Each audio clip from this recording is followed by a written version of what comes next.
नमस्कार, मैं हूं आशीष चित्रांशी और आप देख रहे हैं the news launcher. Manohar Lal Khattar लगातार हर दिन बीजेपी का खेल खराब कर रहे थे, खेल बिगाड़ रहे थे।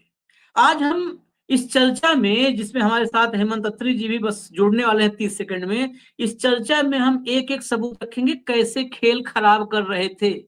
5 पॉइंट्स तो आपके सामने कम से कम हम रखेंगे और हेमंत अत्री जी हो सकता है कुछ और ही पॉइंट जोड़ दें उसमें। अब ये जब खेल खराब होता देखा तो 2 रैलियों से जिस खट्टर की फोटो और खट्टर को गायब कर रखा था मोदी जी ने, पर्दे के पीछे छिपा रखा था, आज मंच पर बुला लिया हिसार में। और जब मंच पे बुलाया तो एक अलग ही तमाशा हो गया। अब मोटिव क्या था? समझाना था, बुझाना था, कुछ दिखाना था या झांसा देना था? क्या मोटिव था मोदी जी का, ये समझेंगे इस चर्चा में। उसके साथ ही एक विषय पर और,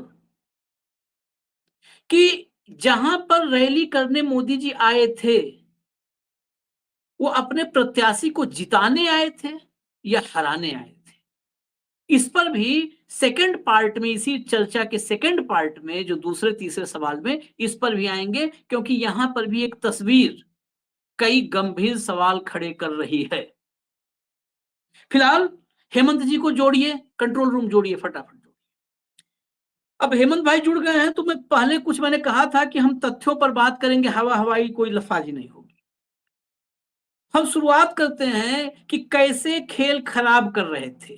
खेल खराब करने में 4-5 तथ्य हैं, उनको हम दिखाएंगे आपको। कैथल में अपने ही कार्यकर्ता के साथ बदसलूकी किया, उसके मोबाइल पर हाथ मार दिया, सेल्फी पर भड़क गए, मैंने कभी सेल्फी नहीं खिंचवाया। सबके अंदर एक जो है ना ईश्वरत्व का भाव भाजपा में जो आ चुका है, वो मोदी जी से छन छन के नीचे तक आ रहा है। जय श्री राम पर भड़क गए, उसी जय श्री राम के भरोसे 303 आए थे, जय श्री राम पर भड़क गए। अब मतलब राम नाम अयोध्या हारे तो क्या अब राम पर आप खींच निकालोगे? मतदाताओं पे तो आदत है निकालने की, राम पर खींच निकालोगे भाई आप लोग?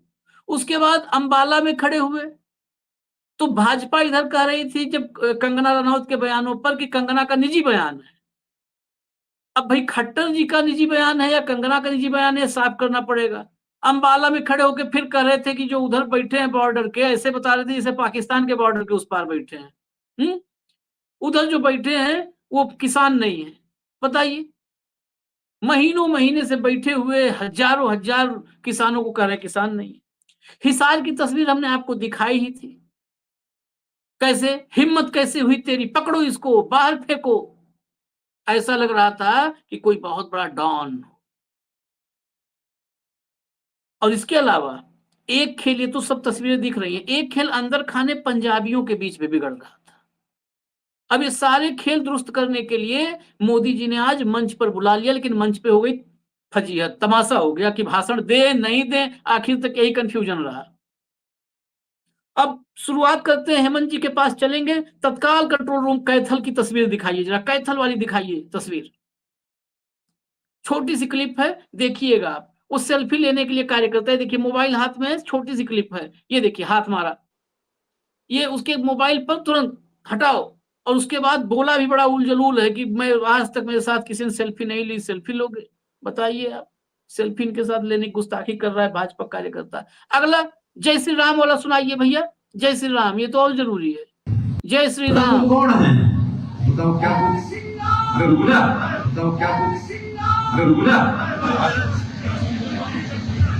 समझ आ नहीं कुछ नहीं, जय श्री राम समझ आ नहीं कुछ नहीं, जय श्री राम। बताओ क्या पूछना चाहता था?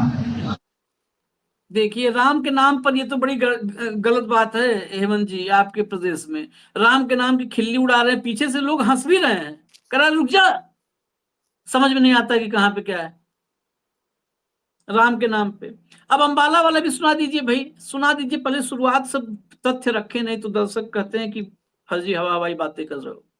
जो उस एकदम पार सुना। लोग बैठे हैं, पहली बात बता रहा हूं, किसान नहीं है।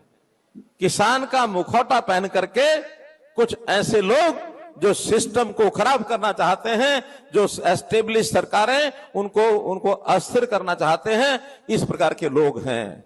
डिटेल में जाने की आवश्यकता नहीं है, आपको भी पता वो कौन है। आज हरियाणा की जनता इस बात से खुश है कि आपने ऐसे गलत आदमियों को अंदर हरियाणा में एक पैर रखने नहीं दिया, मजबूत जो है नाकाबंदी की है। ये हरियाणा के लोग खुश हैं। खुश हैं हरियाणा के लोग। अब हेमंत जी कितने खुश हैं अभी हम समझेंगे। अब किसान कौन है नहीं कौन है, ये ताऊ देवीलाल को इनसे सीखना पड़ेगा, चौधरी चरण सिंह को सीखना पड़ेगा, महेंद्र सिंह टिकैत को सीखना पड़ेगा, सबको सीखना पड़ेगा कि किसान कौन है इस देश में। खट्टर जी से सीखना पड़ेगा। हिसार की तस्वीर तो दिखाने का कई बार दिखा चुके हैं, लेकिन एक बार रिमाइंडर के लिए दिखा देते हैं। दिखाओ भैया, कंट्रोल रूम दिखाओ, रिमाइंडर के लिए दिखा देते हैं उसको। जनता पार्टी की सरकार बनाने में हिसार विधानसभा के विधायक का ये अपना एक विशेष रोल पहले भी रहता रहा है, इस बार भी रहेगा। ये भी साफ है ना? ये है कि नहीं है साफ?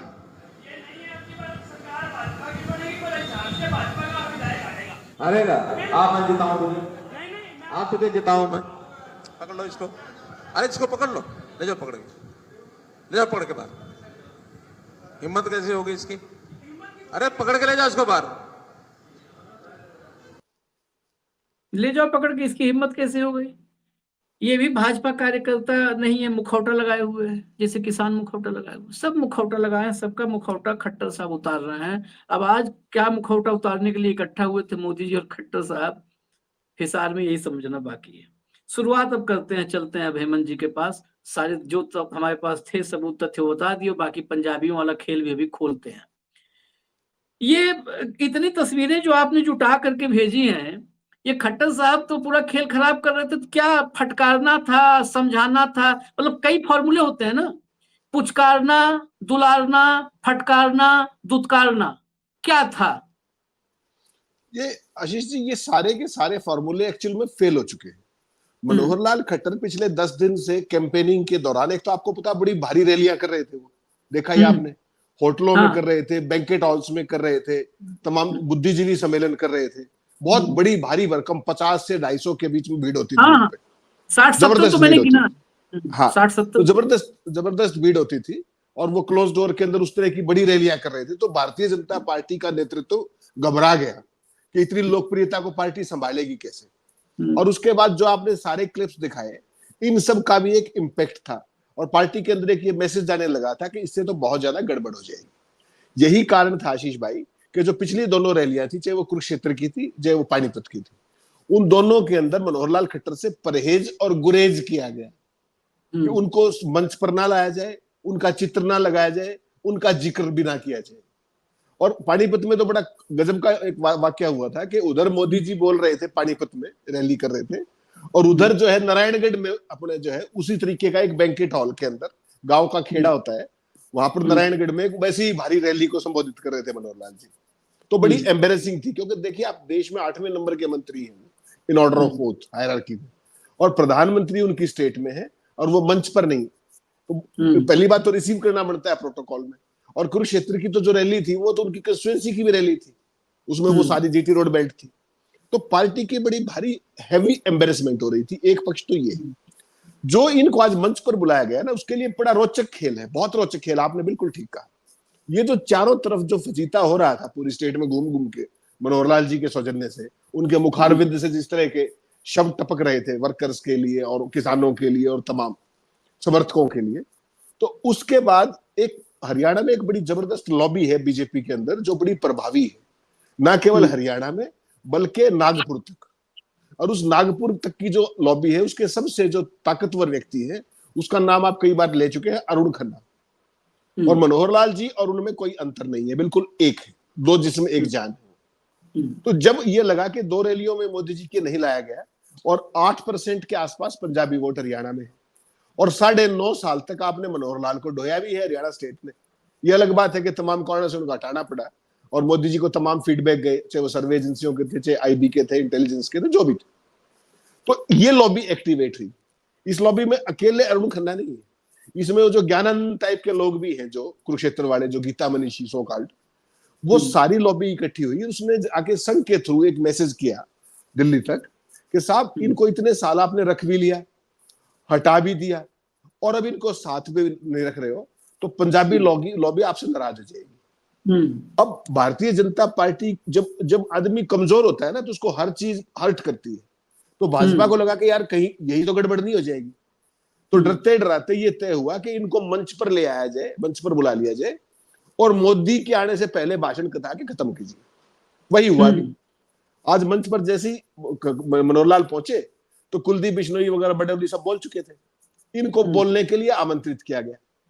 जो इनके सबसे प्रिय सांसद और सुपर सीएम इनके दौर में रहे थे, संजय भाटिया करनाल वाले, जो अब ना एमपी है ना एमएलए है ना 3 में है ना 13 में है, उन्होंने मंच पर घोषणा की आज कि मनोहर लाल जी ने बोलने से इनकार कर दिया है और उन्होंने कहा कि मेरा समय बड़ौली जी को दे दिया जाए, प्रदेश अध्यक्ष को।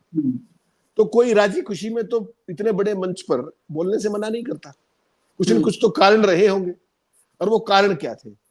पहली बात तो एक है, जो भजनलाल के बारे में जो ज्ञान दिया था मनोहर लाल ने भ्रष्टाचार को लेकर के, उसको लेकर के कुलदीप बिश्नोई भी नाराज है और आदमपुर की जनता भी नाराज है। और आज जो हिसार की रैली थी उसमें काफी बड़ा हिस्सा मोबिलाइजेशन का आदमपुर से था, क्योंकि भव्य बिश्नोई भी फंसा हुआ है बुरे तरीके से।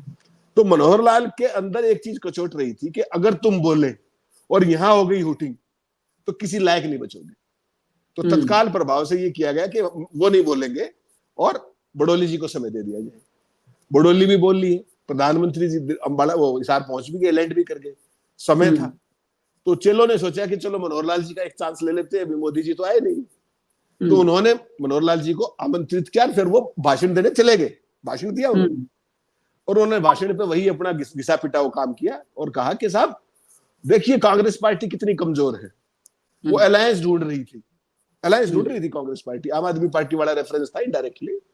और उनका वो देखिए कि उनके पास मुख्यमंत्री पद का कैंडिडेट नहीं, बापू और बेटे में लड़ाई है। इस तरह की बातचीत जो वो करते हैं आमतौर पर, सही बातचीत। 9.5 साल के सीएम को क्या बताना चाहिए? अगर हिम्मत थी तो अपनी अचीवमेंट बता देते ना, 2-4 बताते कि उन्होंने कितने शानदार पोर्टल लॉन्च करे, कितना शानदार एयरपोर्ट बनाया हिसार के अंदर, जो चालू भी हो गया। ऐसा एयरपोर्ट बनाया जिसपे केवल मोदी, अपने अमित शाह, खट्टर और नायब सैनी उतरते हैं, आम जनता नहीं उतरती। 6 साल में 7 बार उद्घाटन कर चुके हैं। ऐसा एयरपोर्ट बना हिसार में और वहीं पे खड़े थे, उसी कैंपस में, वहां पे ग्राउंड में खड़े थे मनोहर लाल जी, जिसका उन्होंने कम से कम 4 बार अलग अलग उद्घाटन किया इसी एयरपोर्ट का। वहां पे सिविल फ्लाइट नहीं चलती, इन श्रीमान जी 4, तो उन्होंने वो भाषण दिया वहां।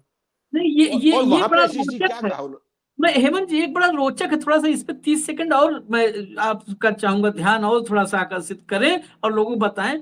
ये अद्भुत मैं रिकॉर्ड सुन रहा हूं कि 6 साल में 7 बार उद्घाटन, मतलब ये उद्घाटन का क्या है, एक नया फॉर्मूला, इसके बारे में आपको इसके बारे में इसमें तिथि सहित विवरण दूंगा, लेकिन ये चीज पूरी कर ले।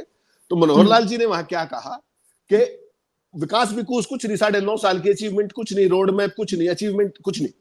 और कहा कि कांग्रेस के पास कोई मुख्यमंत्री का चेहरा नहीं है और देखिए हमने मुख्यमंत्री घोषित कर दिया। तो इन्होंने मुख्यमंत्री घोषित किया नायब सिंह सैनी। क्या नायब सिंह सैनी को हरियाणा में कोई मुख्यमंत्री मान रहा है क्या? उधर अनिल विज कह रहे हैं कि मैं सीएम का दावेदार, उधर राव इंद्रजीत वहां फुसलाने के लिए कर रहे हैं कि मैं दावेदार। तो बेसिकली खेल समझिए क्या है ये सारा। अनिल विज क्यों कर रहे हैं? अनिल विज को विधायक बनने के लाले पड़े हुए। आप तो गए थे अंबाला के, आपने देखा। इंद्रजीत की बेटी अटेली में फंसी हुई है, वो भी आपने देखा।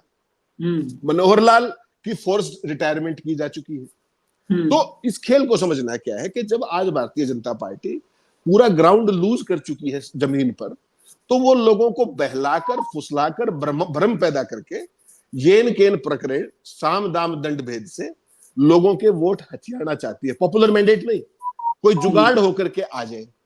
तो वो सारी कोशिश है। मनोहर लाल को भी आज इसीलिए मंच पर लाया गया है, खास रणनीति के तहत, कि अगर कोई पंजाबी समुदाय का साथी लगता है कि मनोहर लाल को हटा दिया गया, साइडलाइन कर दिया, तो उसको दिखा दिया जाए कि मनोहर लाल अभी भी मंच पर थे, केवल इतना सा रोल है इसका। बाकी मनोहर लाल ने कितनी पार्टी को पॉपुलर किया वो तो आपने दिखाई दिया शुरू में। तो एक तो ये कहानी थी। अब आपने स्पेसिफिक सवाल पूछा कि हिसार के एयरपोर्ट की कहानी। इससे रोचक कहानी, मैं तो कहता हूं ये अलग कहानी है। इससे रोचक कहानी आशीष जी आपने कभी सुनी नहीं होगी और आपके दर्शकों ने भी नहीं सुनी होगी। हिसार में जो एयरपोर्ट है, तथाकथित एयरपोर्ट, तथाकथित कहूंगा मैं उसको क्योंकि आम आदमी तो जा नहीं सकता, इसका मनोहर लाल जी 2014 से और 2024 तक, मार्च तक मुख्यमंत्री थे, 12 मार्च तक। तो अब इसकी क्रोनोलॉजी सुनिए, अपने आप दर्शक भी चौंक जाएंगे। 2016-17 में इसका शिलान्यास किया गया इस हिसार एयरपोर्ट का, शिलान्यास, फाउंडेशन स्टोन। हम्म, पहला उद्घाटन मनोहर लाल जी ने इसका किया 15 अगस्त 2018 को, पहला उद्घाटन। हम्म, फिर 5 अगस्त 2021 को इस एयरपोर्ट का नाम रख दिया गया, दोबारा इसका उद्घाटन किया गया और इसका नाम रख दिया गया महाराजा अग्रसेन हवाई अड्डा। ठीक है, 5 अगस्त 2021 को। फिर 3 मार्च 2019 को खट्टर ने दूसरे चरण का शिलान्यास किया, एयरपोर्ट का पहला चरण, फिर दूसरे चरण का शिलान्यास किया। फिर विस्तारीकरण के लिए 27 अक्टूबर 2020 को फिर भूमि पूजन खट्टर द्वारा किया गया। उसके बाद 20 जून 2024 को नायब सिंह सैनी साहब ने इस एयरपोर्ट का फिर उद्घाटन किया। और यहां पर फैसिलिटीज क्या क्या है आप हैरान हो जाएंगे।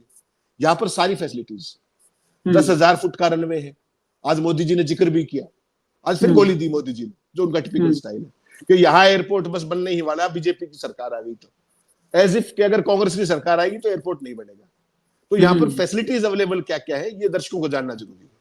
यहाँ पर 10,000 फुट का रनवे है, नाइट लैंडिंग के लिए कैट लाइटें लगी हुई है, 150 यात्रियों के लिए टर्मिनल रेडी है, सिविल टर्मिनल। उसके बाद एटीसी रेडी है, जो एयरपोर्ट के लिए, जो क्योंकि आपको पता है हवाई जहाज में खास तरह का फ्यूल डलता है, एयर टर्बाइन फ्यूल, तो एटीएफ जिसको बोलते हैं, उसका ईंधन टैंक भी बन चुका है।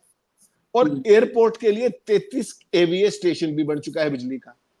तो फिर आप कहेंगे कि फिर ये एयरपोर्ट चालू क्यों नहीं? ये सारी फैसिलिटी जब है, और यहां पर जहाज किसके उतरते हैं? मुख्य प्रधानमंत्री जी के, गृह मंत्री जी के, नायब सिंह सैनी के, और 10 साल तक मनोहर लाल के उतरे। अब और कोई फैसिलिटी बताइएगा मत, नहीं तो पता चला कि आज ही सब हरियाणा के लोग वहीं हिसार एयरपोर्ट पहुंच गए उड़ान भरने के लिए जी। अब यहाँ इसके पर आगे इतनी आशीष जी, यहाँ पर और भी इंटरेस्टिंग हुआ, बीच में जब चुनाव आए थे, एक बार आपको ध्यान होगा, तो स्पाइस जेट के साथ एक फर्जी सा वो कर दिया गया कॉन्ट्रैक्ट एग्रीमेंट कि फ्लाइट्स उड़ेंगी यहाँ पे उड़ान स्कीम के तहत, और उसका 2400 रुपए वो किराया होगा, और दिल्ली से हिसार के, सॉरी हिसार से चंडीगढ़ के बीच में फ्लाइट चलेगी। वो थोड़े दिन फ्लाइट चली, उसके बाद जय हिंद जय भारत होगी, जो मोदी के टाइम में टिपिकल होता है, चुनाव में जहाज उड़ते हैं, फिर वो पानी में भी उतरा था, एक बार ध्यान होगा आपको, साबरमती पे। तो हरियाणा की जनता को इस तरीके से इन्होंने बेवकूफ बनाया, और आज प्रधानमंत्री फिर नहीं चुके, उन्होंने फिर कहा कि भाजपा की सरकार आती एयरपोर्ट चालू हो जाएगा। मैं तो ये पूछ रहा हूं कि जब इस देश के जो नागरिक उड्डयन मंत्री ज्योतिरादित्य सिंधिया जो थे, उन्होंने संसद के अंदर ये कहा, राज्यसभा में जवाब दिया कि यहाँ का जो एयरपोर्ट है, इसके लिए इतने करोड़, 37 करोड़ रुपए खर्च किए जा चुके हैं, फिर एयरपोर्ट क्यों नहीं चालू हुआ सिविल फैसिलिटीज के लिए? जवाब तो है ना, 37 करोड़ 21 लाख रुपए के आसपास उन्होंने राज्यसभा में जवाब दिया। नहीं, तो अब एयरपोर्ट की बात अब इससे ज्यादा हरियाणा वाले सुनेंगे ना तो एक आध टाइम का खाना बेचारे नहीं खाएंगे। क्योंकि अच्छा, मैं तो सुन रहा था, तो मैं ये सोच रहा था कि कभी जिंदगी में मान लिया 3 BHK फ्लैट हमने दे लिया, या कोई प्लॉट लेकर के 3 कमरे बनवा लिए, तो मैं सोच रहा था कि अगर इस फॉर्मूले को इम्प्लीमेंट करूंगा खर्चा बढ़ जाएगा, हर कमरे के बाद गृह प्रवेश करना पड़ेगा। एक कमरा बना गृह प्रवेश कर लो, फिर दूसरा कमरा बने फिर गृह प्रवेश कर लो, जब ऐसे ही उद्घाटन हो रहे हैं ना। अभी आशीष जी यहाँ पर कुछ शौचालय भी बनने हैं, और कुछ सिविल फैसिलिटीज भी होनी है, तो उसका भी उद्घाटन कर देंगे ये लोग। इनको उद्घाटनों का शौक इतना है, आप क्या करेंगे बताइए? फैसिलिटी नहीं देंगे, उद्घाटन और फाउंडेशन करते रहेंगे। ये हिसार एयरपोर्ट इसका एक जीवंत उदाहरण है। नहीं तो अब जब उद्घाटन और इसकी बात है, मैं सवाल लूं उसके पहले बता दूं, कैथल में गांव है क्योड़क गांव, खट्टर साहब ने गोद लिया 9.5 साल से। उस गांव में गए तो भैंसे इनसे सवाल कर रही थी, भैंस। वो क्योड़क गांव में इन्होंने एक पशु अनुसंधान सेंटर पशुओं के लिए बनाने का एक बड़ी योजना लाई थी। हेमंत भाई, मैंने वहां पर 15 मिनट तक तो खोजा कि कोई बोर्ड मिल जाता। तो होता है ना कि किसी भी प्रोजेक्ट में बोर्ड होता है कि इतने लागत से ये प्रोजेक्ट है, इस तारीख को शिलान्यास हुआ, कुछ नहीं, कुछ भी नहीं था कि उसका कोई इतिहास भी न जान पाए, भविष्य तो उसका कोई है ही नहीं। करोड़ों रुपए जनता के, हमारे आपके टैक्स का, जनता के टैक्स का वहां पे बर्बाद हुआ है। और जब मैं गया तो गांव की भैंसे उसमें घुस करके, वो उनको पता है कि हमारे लिए बन रहा था और हमारे साथ धोखा हुआ है। उसमें थी भैंसे कम से कम 50-60, और जैसे ही आहट हुई कदम, इंसानी कदम का कदम, जैसे भैंसों को आहट हुआ, उन्हें लगा कहीं खट्टर जी तो नहीं आ गए। हालांकि हम लोग थे, लेकिन उनको खट्टर जी की आहट हुई, वो भागी सब भैंसे वहां से। ये हालत है शिलान्यास उद्घाटन की। खैर आते जरा इनके आज की रैली के कितना भयंकर रैली हुई। 23 शायद 23 विधानसभा के प्रत्याशियों को बुलाया गया था। भाषण कितना जोरदार हुआ, इस पर भी बात करते हैं।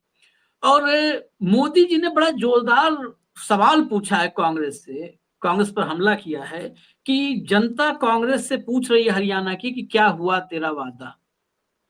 तो मैं हेमंत भाई आपसे जानना चाहता हूं कि ये 10 साल से कांग्रेस की सरकार थी, वहां पर आप लोगों ने बताया क्यों नहीं? आप लोगों ने पूरे देश को कहा कि भाजपा की सरकार है। ये अच्छी बात है। देखिए ये भी एक कम्युनिकेशन का नया स्टाइल है मोदी जी का। देखिए मोदी हो, आरएसएस हो, पूरी भारतीय जनता पार्टी उसका शासन हो, वो कंप्लीटली इसको कहेंगे ना जवाबदेही से बहुत दूर है, वो सवालों से बहुत दूर है, वो केवल अचीवमेंट्स के ग्राहक है। आज उनका भाषण सुनिए आप, गजब भाषण किया प्रधानमंत्री। हरियाणा में चुनाव की वोट मांग रहे थे और वो जिक्र कर रहे थे सर्जिकल स्ट्राइक का। कहते आज 28 सितंबर है, 28 सितंबर को ही हमने सर्जिकल स्ट्राइक किया था। एज इफ मतलब वो क्या कहना चाहते थे कि इससे पहले कभी सर्जिकल स्ट्राइक नहीं हुए थे क्या? ऐसी 20 तारीख में गिना सकता हूं क्रोनोलॉजी वाइज कि कब से देश सर्जिकल स्ट्राइक करता रहा, लेकिन वो मोदी जी का स्टाइल, वो करते हैं इस तरीके से। और सेना के नाम पर वोट मांगना उनका पुराना शगल भी है। शहीदों के नाम पर भी वोट मांगा था, पुलवामा के नाम पर पीछे शहीदों की फोटो लगा के वोट मांगा था और चुनाव आयोग उनको देख रहा था आंख बंद करके। दूसरी बात, आज उन्होंने फिर कहा हरियाणा के जोड़ने की कोशिश की, क्या कि जम्मू कश्मीर में कांग्रेस पार्टी ये कह रही है कि अगर हमारी सरकार आई तो हम 370 लागू कर देंगे दोबारा। आज तक आपने सुना है कांग्रेस से किस लीडर ने कहा है? प्रधानमंत्री जी ने हिसार में कहा कि कांग्रेस कह रही है, उस नेता का नाम प्रधानमंत्री ने बताया कि किसने कहा है। फिर कहा क्योंकि 370 का लाभ तो कुछ इनको बता नहीं पाए आज तक। वो वहां तो बड़े बड़े प्लॉट खरीदने वाले थे लोग, जो संगी भाई थे तमाम, जो वो सारे के सारे प्लॉट खरीदने वाले थे, पता ही है आपको, फैक्ट्रियां लगाने वाले थे बड़े भारी और रोजगार देने वाले थे, वो सारा आ गया। अगर एक फैक्ट्री लगी हो तो नाम बता दीजिए उसका 370 हटने के बाद। फिर उन्होंने एक और जिक्र किया कि देखिए हरियाणा के जो जवान हैं उनके ऊपर पथराव होता था जम्मू कश्मीर में। ये भी कहा, जो बड़े चिंतित थे ना फौज को लेकर के, फौज का बड़ा मान सम्मान करते हैं मोदी जी। सारी लफाजी करके उन्होंने ये नहीं बताया कि अग्निवीर किसने बनाए, ये नहीं बताया कि अग्निवीर की डिमांड किसने की थी इस देश में। भाई सरकार पॉपुलर डिमांड पे भी तो कोई इस तरह के फैसले करती होगी ना। तो अग्निवीर के लिए किस सेना ने मांग की थी क्या, या जवानों ने मांग की थी क्या, या बेरोजगार युवा साथियों ने मांग की थी क्या? उसका जिक्र नहीं किया प्रधानमंत्री जी। फिर उन्होंने जिसने मांग की थी, जिसने मांग की थी उसका नाम कैसे बता दें जी? वो अडानी है, वो अडानी। उसके बाद फिर आया, उन्होंने कहा कि मैंने 1 रैंक 1 पेंशन दे दी। ये भी कहा उन्होंने। वो 1 रैंक 1 पेंशन ध्यान होगा जब वही सारे जवान बेचारे फौजी बारिश के मौसम में जब जेटली के घर पे प्रदर्शन कर रहे थे तो क्या हश्र किया था वहां पर फौजियों का, बुजुर्गों का, वो नहीं बताया मोदी जी। तो मोदी जी का ये टिपिकल स्टाइल है। फिर एक और बड़ी इंटरेस्टिंग बात की उन्होंने, गुमराह करने के लिए देखिए champion, I salute him for that. सच नहीं बोलना आता लेकिन झूठ बड़े कॉन्फिडेंस से बोलते हैं, ये भी एक कला तो है ही ना, आप इसको नकार नहीं सकते। नहीं, मैं उन्होंने कहा कि हाँ, it has to be saluted in a different way. तो उन्होंने कहा कि साहब हरियाणा के अंदर एक भर्ती रोको गैंग था, आज कहा उन्होंने यूथ से कनेक्ट करने के लिए, भर्ती रोको गैंग था जिसने हमारी भर्तियां नहीं होने दी। मुझे आप एक बात आइए, अगर कोई सरकार सारे काम प्रक्रिया के तहत, प्रोसेस के तहत, बिना किसी गड़बड़ी के कर रही है तो क्या किसी कोई माई का लाल उसकी भर्तियों को रोक सकता है क्या? या हाई कोर्ट अंधा है या सुप्रीम कोर्ट अंधा है कि जो आपके काम में खलल डालेगा? जवाब दे दीजिए इसका। आपने कुछ गुस्ताखियां की होंगी, कुछ गड़बड़ियां की होंगी, कुछ अनियमितताएं की होंगी, तभी तो उस पर रोक लगी ना। तो उसमें भर्ती रोको गैंग कहां से आया, आप बता दीजिए। आज एक और कमाली कर गए मोदी जी, आपको बिल्कुल वैसे एक बताओ, आपको ये आज कार्यक्रम करना नहीं चाहिए था, माफ कीजिएगा। मोदी जी ने रैली की सफलता ओपनिंग से शुरू की थी। पता है आपको उन्होंने क्या कहा? आज की रैली की आपको बता देता हूं, 6 सेक्टर्स थे रैली के अंदर, 6 अलग अलग हिस्से, सेक्टर बोलते हैं उनको या जोन कह लीजिए, और एक हर एक जोन के अंदर 2250 कुर्सी लगाई गई थी और 6 जोन थे। तो कुर्सी कितनी होगी साहब? 13,500। ठीक, 22 जिलों की, 22 कंस्टिट्यूएंसीज की वो थी 23 कंस्टिट्यूंसी की, सॉरी 23 कंस्टिट्यूंसी, और 5 जिलों की पूरा बागड़ बेल्ट थी, बागड़ बेल्ट जिसको है, और उसमें 2 कंस्टिट्यूंसी अलग से थी, उचाना और नरवाड़ा, जो बागड़ से बाहर की। तो ये थी। अगर पर कंस्टिट्यूंसी का आप जिक्र करेंगे तो 587 व्यक्ति प्रति कंस्टिट्यूंसी की भीड़ थी। ठीक, ये मेरा और आपका नहीं, ये गुणा है, गणित है, इसमें किसी का कोई वो नहीं। और मोदी जी ने शुरुआत में क्या कहा पता है आपको?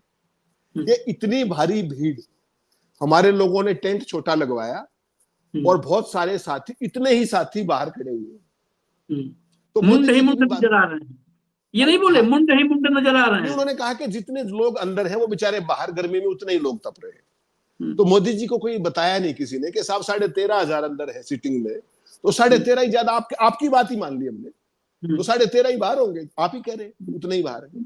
तो 27,000 की हमारे यहाँ रैली नहीं, जनसभाएं होती, बड़ी जनसभा। और मोदी जी ने देखी, क्योंकि आपने लगातार 2 रैलियों का जो आपने हचर किया है, बार बार उनका होकर के पोस्टमार्टम, टेंटों के साइज बता देते हैं आप, तो ये कोई तरीका नहीं। आज मोदी जी ने बताया सफलता का पैमाना, तो आज आपको उन्होंने शुरू में ही बिल्कुल ठप कर दिया कि पहले ही बता दिया कि इतनी सफल रैली है। तो ये मोदी जी का देखिए कम्युनिकेशन का स्टाइल है। वो कभी मेरिट की बात नहीं करेंगे, वो कभी अचीवमेंट की बात नहीं करेंगे, वो कभी रोड मैप की बात नहीं करेंगे, कोई विजन की बात नहीं करेंगे। वो क्या करते हैं? वो ब्लैंक चेक देते हैं कि भारत, और कोई सारी चीज छोड़ दीजिए आप, भारत 2047 में विश्व गुरु बनेगा। हाँ, अभी आप 2024 में, तो 23 साल तो चित्रा जी आपको इंतजार करना पड़ेगा। विश्व गुरु बनने नहीं बनने तब बात कीजिएगा, जैसे तब मोदी जी होंगे नहीं होंगे, मैं और आप होंगे या नहीं होंगे, क्या स्थितियां होंगी। लेकिन मोदी जी ब्लैंक चेक क्या दी है। आज की जो उन्होंने रैली की, अपने को समझना पड़ेगा ये रैली कितनी इंपॉर्टेंट थी बीजेपी के लिए। बीजेपी के लिए ये रैली डू एंड डाई की रैली थी। यशी जी, बागड़ बेल्ट के अंदर 2019 के अंदर जब चुनाव हुआ था हरियाणा में, जो बीजेपी कितनी सीट आई थी? 40, उसमें से अकेली बागड़ बेल्ट में से 8 सीट आई थी। इंपॉर्टेंट है इनके लिए। 21 में से 8 सीट आई थी और 5 सीट इनके एलआई जेजेपी की आई थी। यानी कि 21 में से 13 सीटें बीजेपी और उसके एलआई की थी। अरे उसमें भी 1 सीट हलोपा की भी आई थी, वो भी तो साथ थी, वो भी तो साथ थी, और एक इंडिपेंडेंट की आई थी, वो भी इनका साथी था। तो आप समझ लीजिए कि 21 में से 15 सीटें इस बेल्ट में से बीजेपी, जेजेपी और इनके एलाइज की थी। और आज वहां पर जो जिस तरह की रैली हुई, वहां बड़ा इंटरेस्टिंग भी हुआ। कल रात को एक बड़ा भारी काम हुआ वहां पे, मैंने भेजा आपको। वहां पर आप हिसार की लोकल परिस्थिति देखिए। नवीन जिंदल की माता जी भारतीय जनता पार्टी से बगावत करके इंडिपेंडेंट चुनाव लड़ रही है ना। नवीन जिंदल जी कौन है? देश के बड़े उद्योगपति हैं और कुरुक्षेत्र के सांसद हैं। तो कल हिसार में एक पोस्टर जारी हुआ जिसमें नवीन जिंदल और प्रधानमंत्री स्वागत करते हुए दिखा रहे हैं, और उसमें बीजेपी का जो लोग ऑफिशियल कैंडिडेट है डॉक्टर कमल गुप्ता, जो स्वास्थ्य मंत्री है, उसकी फोटो गायब है। तो ये समझ में नहीं आया कि भाजपा अपने ऑफिशियल कैंडिडेट को जिताने के लिए रैली कर रही है या हराने के लिए कर रही है। तो पूरा हिसार के लोग जो लोकल, क्योंकि लोकल रैली थी हिसार में, तो वहां के लोग कल रात से बड़े कंफ्यूज थे कि यार ये इनको जो बीजेपी का, जब उसका फोटो ही नहीं है पोस्टर में, फोटो तो नवीन जिंदल का है। नवीन जिंदल बीजेपी का एमपी है और उनकी मां बीजेपी की बागी है, तो कमल गुप्ता कहाँ है? तो ये सारे चुटकुले भारतीय जनता पार्टी के जो अनुशासित पार्टी है उसके कुशल नेतृत्व में मोदी जी और शाह के जो वो है, उसमें ये हो रहे हैं देख रहे हैं। और मनोहर लाल जी को मंच पर लाया जाना, ये एक बड़ी खोज है, बहुत बड़ी खोज है। अब ये भी देखना बड़ा इंटरेस्टिंग होगा कि क्या उनको पलवल की रैली में भी लाया जाएगा। ये भी बड़ा ये चैलेंज, क्योंकि मनोहर लाल की हर मूवमेंट पे आपको नजर रखनी पड़ेगी।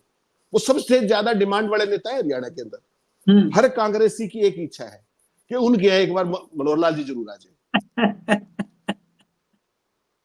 आपने भी देखा फील्ड में हर कांग्रेसी क्या कह रहा था कि साहब देखिए राहुल जी, प्रियंका जी तो सारे आ नहीं सकते, हर जगह तो नहीं आ सकते, तो वो दुआ कर रहे थे कि उनके यहाँ मनोहर लाल जी आ जाए। इतने लोकप्रिय नेता है वो।